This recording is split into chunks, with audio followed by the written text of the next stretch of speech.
नमस्कार व्यूअर्स, मैं हूं अमीश देवगन और आप देख रहे हैं देश का सबसे लोकप्रिय प्राइम टाइम का नंबर 1 शो आर पार। अब से कुछ देर पहले देश के प्रधानमंत्री ने राज्यसभा में जोरदार अंदाज में अपनी बात को रखा और कहा कि मोहब्बत की दुकान वाले मोदी की कब्र खोदने के नारे लगा रहे हैं। इसके बाद प्रधानमंत्री मोदी ने कांग्रेस पर सबसे बड़ा तीखा प्रहार करते हुए यह भी बताया कि कांग्रेस वाले मोदी की कब्र क्यों खोदना चाहते हैं।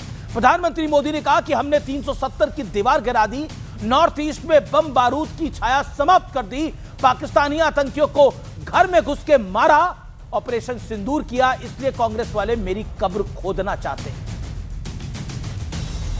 लेकिन कल से लेकर आज तक संसद में बहुत बड़ा घटनाक्रम हुआ है व्यूअर्स। कल शाम को लोकसभा में प्रधानमंत्री मोदी का संबोधन था, लेकिन कांग्रेस की कई महिला सांसद पीएम मोदी की कुर्सी तक पहुंच गई, जिसके बाद बीजेपी सांसद मनोज तिवारी ने बहुत बड़ा बयान देते हुए कहा कि ये लोग बहुत गुस्से में हमला करने की नीयत से आए थे। और आज खुद लोकसभा की चेयर ने, स्पीकर ओम बिरला साहब ने भी कहा कि उन्हें पुख्ता जानकारी मिली थी कि कांग्रेस पार्टी के कई सदस्य प्रधानमंत्री मोदी के आसन पर पहुंचकर कोई अप्रत्याशित घटना कर सकते थे। स्पीकर ओम बिरला ने इसे संसदीय इतिहास का काला धब्बा तक बता दिया।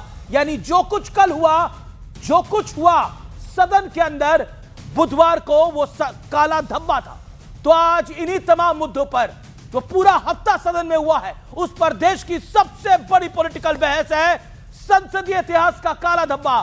स्वागत है आपका आज के इस बेहद खास आर पार के आज के गुरुवार एडिशन में, क्योंकि आज का विषय बहुत बहुत इंपॉर्टेंट है। जिस तरह से कल गद्दार कहा गया फिर एक केंद्रीय मंत्री को, और आज प्रधानमंत्री ने बोला यह शहंशाह का परिवार अपने आप को क्या समझता है। तो आज आर पार इसी पर।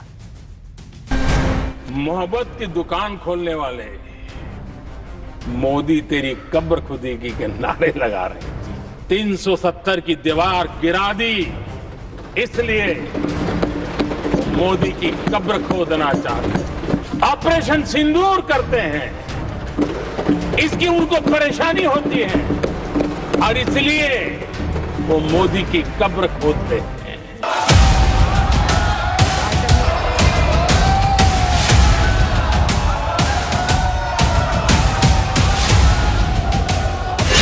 पीएम की सीट की तरफ मार्च।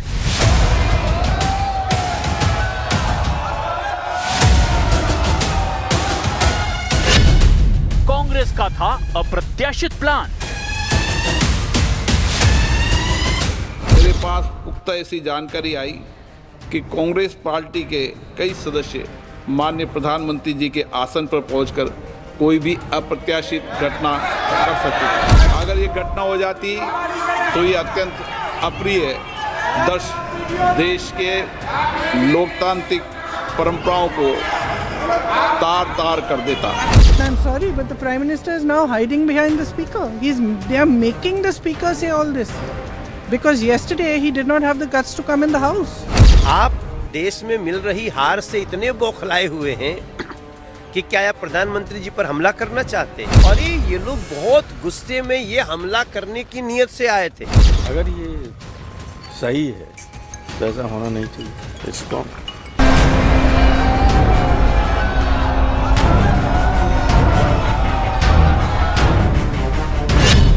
संसद में अबोध बालक वर्सेस बंधुआ मजदूर।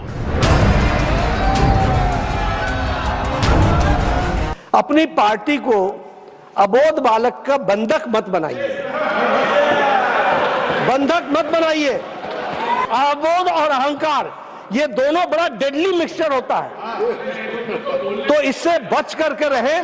अरे आपकी पार्टी तो ऐसी है किसको बोलने का ही नहीं, आपको तो मोदी जी ने बंधक कर दिया है। आप कोई उनके राय के बिना बात नहीं कर सकते। बोध का अर्थ होता है ज्ञान, इसमें अप्रत्यय लगाकर जो ज्ञान ना हो उसके लिए अबोध होता है। कोई सम्मान नहीं, किसी का असम्मान नहीं है सर। ज्ञान की कोई सीमा नहीं होती, अज्ञान की कोई उम्र नहीं होती। किताब वर्सेस किताब, सियासत बेहिसाब।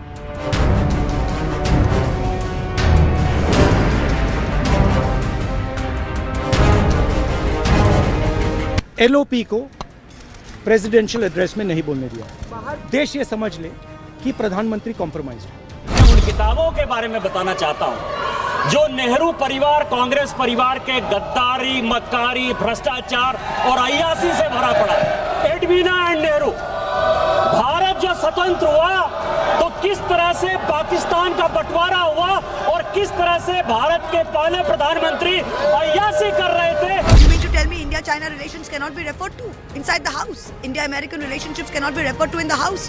What should we talk about? Sit down and do Jai Pradhan Mantri?